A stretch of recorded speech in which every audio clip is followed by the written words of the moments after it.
Robert F. Kennedy Jr. has lost a free speech fight to Google and YouTube. YouTube will not be required to restore the videos of RFK Jr. questioning the safety of COVID-19 vaccines back to their platform. Kennedy is, quote, unlikely to succeed on the merits of his free speech claims against the company.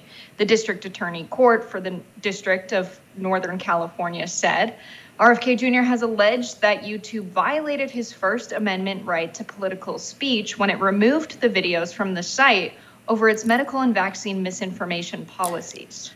Judge Trina L. Thompson said in her Wednesday ruling that trends in vaccine misinformation and vaccine hesitation are not enough to show that YouTube's decision were, quote, state decisions or show a conspiracy to censor speech. So then if it's not an effort to censor speech, then what is it? I mean, because they could have left it up and then put a banner that said, hey, we believe this is misinformation, if that is the disposition of YouTube as a company. But why remove the video altogether and then the jurist finds, well, it's not censorship of free speech? I mean, I absolutely disagree with that. I mean, it just doesn't make any logical sense at all to me. Yeah, I don't agree with this decision by the judge. I think this is someone running for political office, and the judge said that RFK Jr., in their opinion, has not been irreparably damaged by this. And I think having a video taken down with the claim that you're spreading misinformation about vaccines certainly does damage his reputation in a way that is irreparable. And so I think that this is a tough decision for them to have made. They also base this decision on the reality that the videos have stayed up on other websites. So it simply violates their policy that everyone who posts on these websites must abide by. But then we get into this territory of we have these corporations with agendas managing free speech. And I don't just say that because I'm worried about COVID-19, anti-vaccination posts and videos being made on these websites. But generally, when we think about free speech and how much power corporations like Google and YouTube have over what our political and public discourse is, that's where things get scary when we think about who makes decisions about this. And we know RFK Jr. has said many times that he's not an anti-vaxxer, that he didn't plan on spreading any misinformation. He's made it pretty clear that he comes from the perspective of questioning how much power pharmaceutical companies and the FDA have in the United States and how they've run their pharmaceutical companies and the FDA in a direction that has put regular people at risk and has had us pay huge amounts of money to receive life-saving drugs that, should they be commodified and sold for profit? That's a question a lot of people have.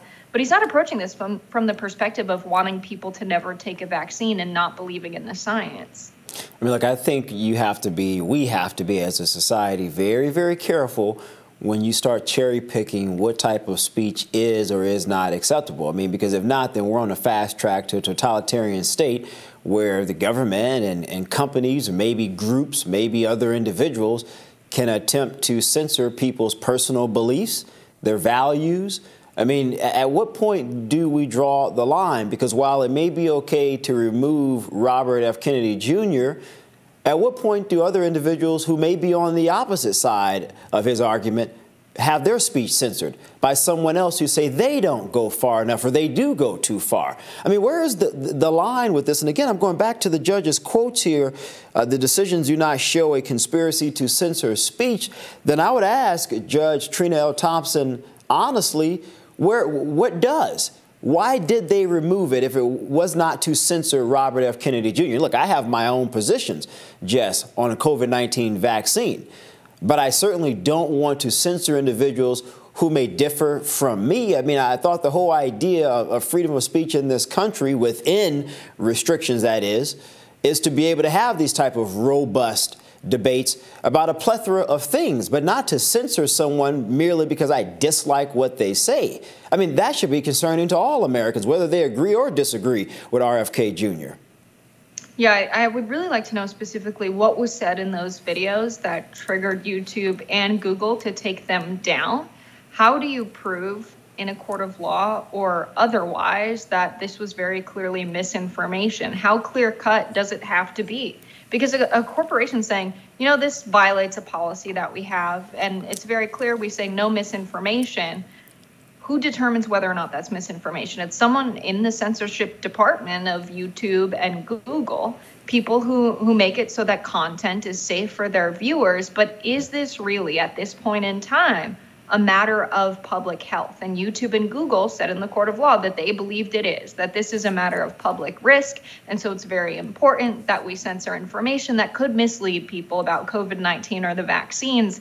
I'm just not sure we're even at a point from a public health perspective where that's a relevant take to have. It seems that when RFK Jr. talks about this, he's really talking in the past tense. We're not at a point where we're really pushing vaccines. Most people who have wanted to get vaccinated have gotten vaccinated who are old enough. So it's just a very strange approach to take and to hold up in a court of law, considering that's what these corporations are saying it's based on. I mean, even if their position is, as you stated, quote, public health and risk as being the reason to remove and censor him, alcohol is a public health and risk to people.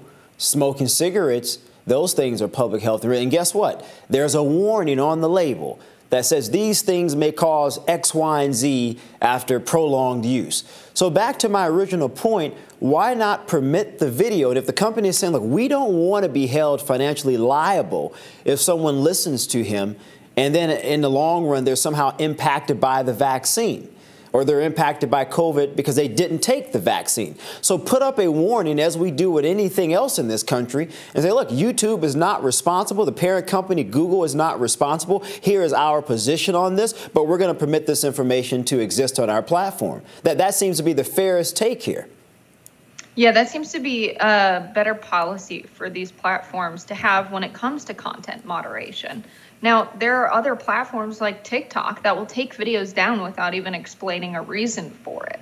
And so we've reached a point where social media has become so prevalent in people's lives. So many people get their news from streaming and not from cable for reasons that we don't even have time to get into. But we've reached a point where whoever makes decisions about content moderation at these huge companies makes huge decisions about what the outcome of our elections will be. What information is available determines what direction people will vote. So this judge saying that they don't believe RFK Jr.'s reputation has been damaged beyond return is a little bit absurd, because something like this happening could cost him the election. Democrats overwhelmingly have cared a lot about the response to COVID-19 and have been very supportive of vaccinations, some of them mandatory vaccinations. And a big problem for a lot of that agenda has been people spreading misinformation about vaccines. I don't think RFK Jr. was doing that, but for his party to believe that he was, that could cost him an entire election. So I just don't agree with that statement by the judge. There's a lot of things that are wrong about this ruling, but I think RFK Jr. fighting this might just end up bringing more attention to the issue than if he just passed by it. But he did say that he plans on continuing this fight. There's another hearing in the case on November 7th. And so he said he's pursuing this fight in the interest of free speech for everyone who uses these platforms. So making it about something bigger than just vaccine misinformation is maybe the only way forward for RFK Jr. I agree. And before we wrap really quickly, it has impacted him. Google RFK and you'll see anti-vaxxer. More rising right after this.